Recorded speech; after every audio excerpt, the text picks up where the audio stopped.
ગુજરાતના નાયબ મુખ્યમંત્રી હર્ષ સંઘવીએ મોડી રાત્રે બોલાવેલી બેઠક મુજબ ઓપરેશન મ્યુઅલ હન્ટ 2ની શરૂઆત કરી દેવામાં આવી છે અને અરવલ્લી જિલ્લાની પોલીસ પણ આ બાબતે એક્શનમાં આવી હોય તેવા દ્રશ્યો જોવા મળી રહ્યા છે.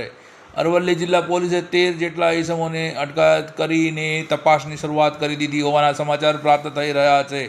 અરવલ્લી પોલીસ દ્વારા આ બાબતે એક પ્રેસ નિવેદન આપવામાં આવ્યું છે. જોઈએ સંપૂર્ણ વિગતો.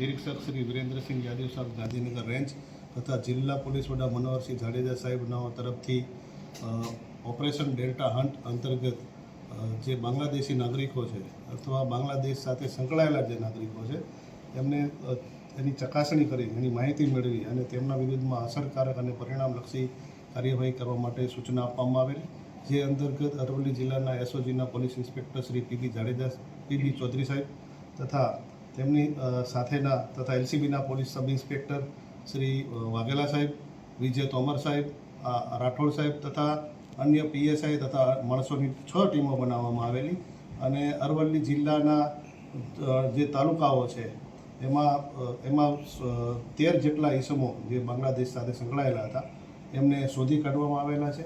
એ તમામ નાગરિકોને પૂછપરછની કાર્યવાહી હાલ ચાલુમાં છે અને તેઓ પાસેથી જે આધાર પુરાવાઓ છે એની ચકાસણી કરવાની કાર્યવાહી હાલ ચાલુમાં છે અને આ ઓપરેશન આગળ પણ ચાલુ રહેવાનું છે. કયા પુરાવા એમના પુરાવાઓ છે એના જે બાંગ્લાદેશના રહેવાસી છે કે કેમ, બરાબર છે, અને ધારો કે ભારતમાં આવી ગયા હોય અને ભારતમાં કાંઈ એમણે કંઈ પોતાના બીજા કોઈ ડોક્યુમેન્ટ ઊભા કર્યા હોય તો એ બધી તમામ તપાસની કાર્યવાહી હાલ ચાલુમાં. વેરિફિકેશન સાહેબ કેવી રીતના કરશો કે બાંગ્લાદેશી છે કે નહીં?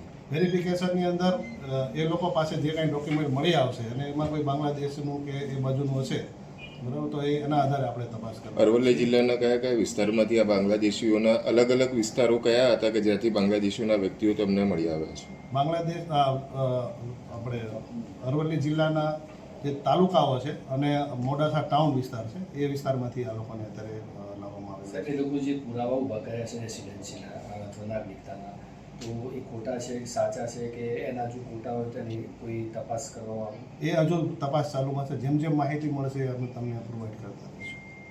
Okay sir.